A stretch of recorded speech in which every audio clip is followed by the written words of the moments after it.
These are this afternoon's top stories. Vibes in Youth Forum underway. Minister Richards praised. Guyana's opposition coalition claims commanding lead in elections. And 5 dead, 50 injured in Amtrak train crash.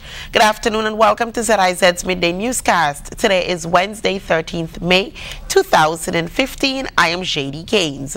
Nationally, the Vibes in Youth Forum, one of the activities leading up to the Caribbean Development Bank's Board of Governors meeting, commenced this morning Wednesday as the bank continues to support young people.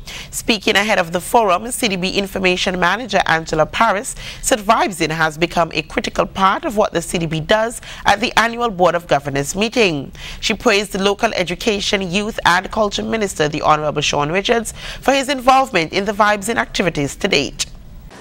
We've been working very closely with the Ministry of Education, Youth, Culture and Sports with the Vibes in Youth Outreach Program.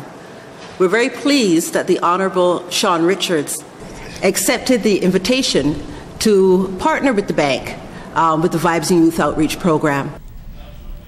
The Vibes in Youth Forum will run until May 15th. The Right Honorable Dr. Denzel L. Douglas, leader of the St. Kitts Nevis Labour Party, has named Nigel Alexis Carty as his party's nominee to serve as a nominated member and senator in the National Assembly. The announcement of Mr. Carty's nomination was released on Tuesday, 2 days before the new parliament is due to open. Carty served as a Minister of State in the federal government with responsibility for information and technology from 2004 to 2010. He served as a full Minister of Education and Information from 2010 to 2015 and Minister of Agriculture from 2013 to 2015. Carty holds bachelor's and master's degrees in mathematics and computer science. He was born in Sadler, St. Kitts and has been an active member of that community and the St. Kitts Nevis Labour Party for most of his life. Carty presently serves as Deputy Chairman of the St. Kitts Nevis Labour Party. In its 19th year of community festivities, the Green Valley Festival is once again gearing up to bring a wide range of activities. Chairperson of the 2015 Green Valley Organizing Committee, Jerome Isaac, says the festival, which will be held under the theme Set Up Yourself, is getting ready for several activities leading up to the official opening ceremony. Well, from the 16th, we have in our island-wide promotional motorcade. That's where we go around the island and we advertise Green Valley. Good. On the 17th, we have in our senior citizen elderly gala. Good. And that same afternoon, we have in our kids' day. Is this a fun day? Right. Okay, right. Good. On the 18th? On the 18th, we have in our basketball and netball night. Right. On the 19th, we have in a cohesion, like a get-together. You know, we come out, socialize, mingle with each other, you know. That's what we're looking for right now in the festival. Good. That's good. That's good. Yeah, and then the Wednesday we're gonna take a rest. Okay, which is the 20th. Isaac then spoke of the main activities to be hosted by the festival. We come back on the 21st with our official opening and award giving ceremonies. Yes, and on the Friday we have in our Queen show. Six beautiful ladies. Oh wow! And the 23rd we have in our Green Valley DJ Sound Clash, and we're dedicating this event to Razi Graggy Paris. Yeah. He passed. He was a DJ. He used to help us a lot. So we're dedicating this event to him. Okay, good. Yeah. On the 24th. On the 24th we have in our annual Keys Beach Bash at Keys, and then from 10 p.m. in the evening we're having a Green Valley Band Clash, which leads straight down to Juve morning. Perfect. And also on the 25th, which is Juve, you have the parade as well. Right.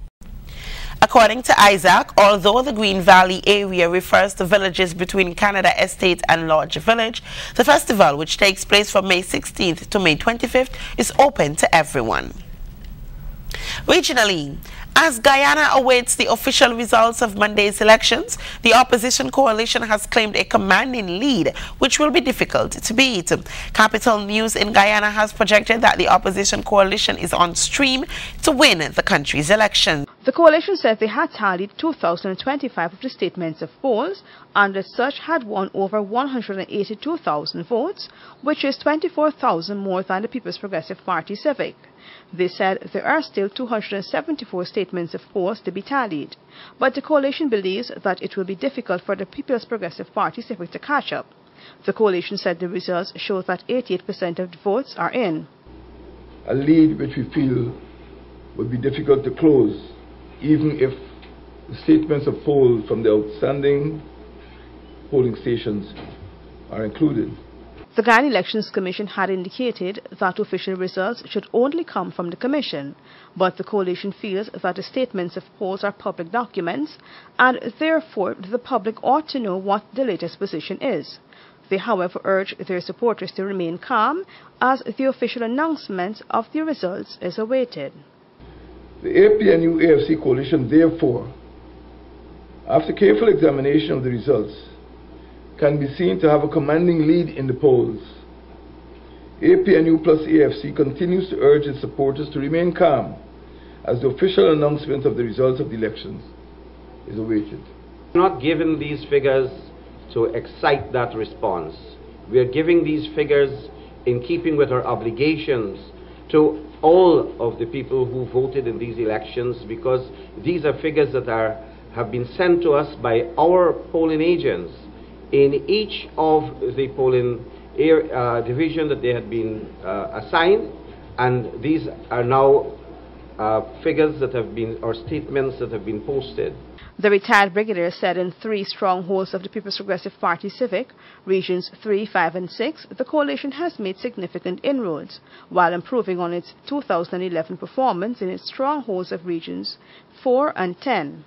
Prime Ministerial candidate Moses Nakamoto said credit must be given to the persons who have worked tirelessly to bring home the victory.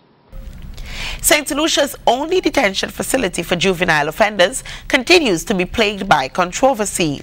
The Boys Training Center in Massad, Gros Ile, has come under immense scrutiny in recent weeks after employees took industrial action following a court order to detain a teenaged murder suspect there.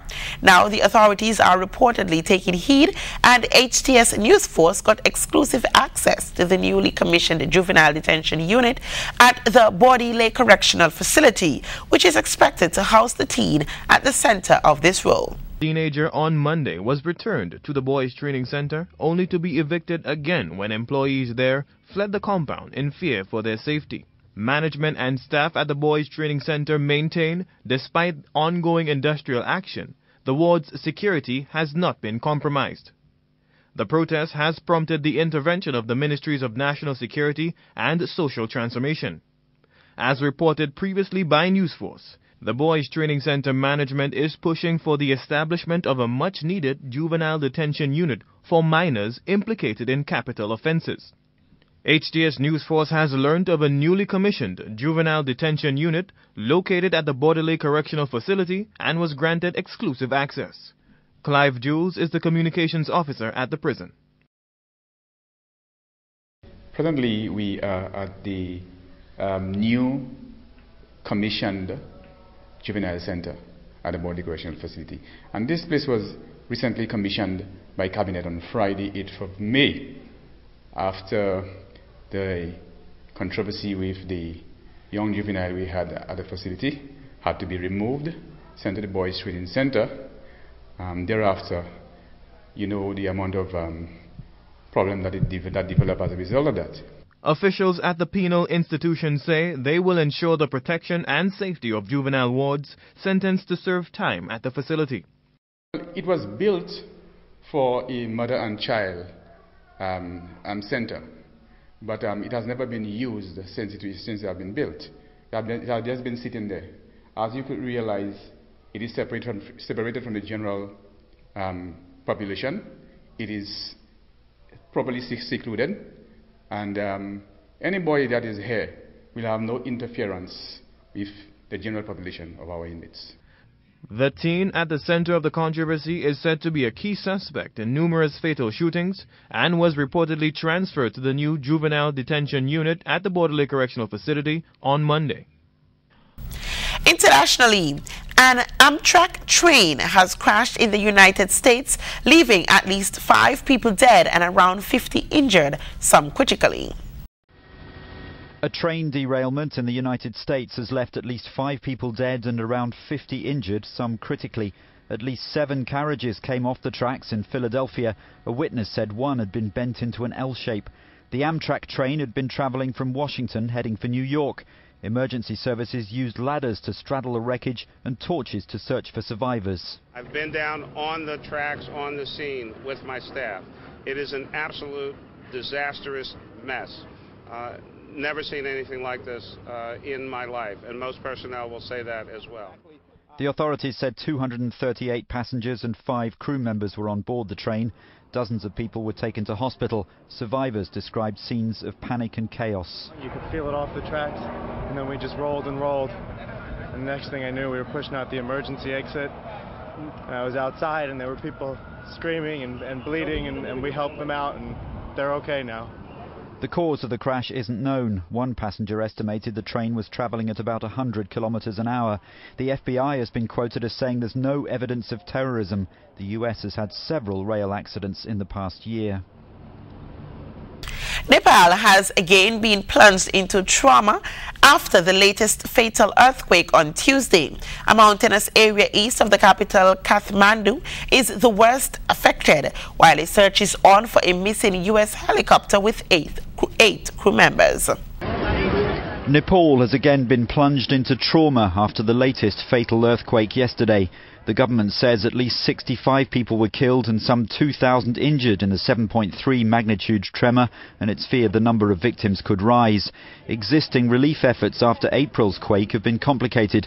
In Kathmandu, many who'd only just ventured back into their homes have again slept outdoors. Everybody is clear right now. Nobody stay in the house. Everybody was in the road and like field. They are sleeping. I don't know what we have to do with the problem. Why is happening like this? A mountainous area east of the capital is the worst affected. Most of the new fatalities were reported in the region's towns and villages. Troops are looking for a missing US Marines helicopter with 8 people on board who'd reported fuel problems. Fresh landslides have made access difficult, and the threat of more poses a constant danger. And now the weather. Today will be partly sunny and hazy with just a light passing shower or 2 possible. Tonight will be fair to partly cloudy and hazy with a low chance of showers. Winds are easterly at 14 to 18 miles per hour over land and peaking to near 23 miles per hour over coastal waters, while seas locally are rough with heights of 1.8 to 2.4 meters or 6 to 8 feet. A small craft warning remains in effect, particularly for the coastal waters east and north of the Leeward Islands. Sea bathers should continue to exercise caution. Sunset for today is expected at 6:35, while sunrise for tomorrow will be at 5:39 a.m. And that's it for ZIZ's Midday Newscast for today, Wednesday. Join us this evening for the details of these stories and more in our major news presentation.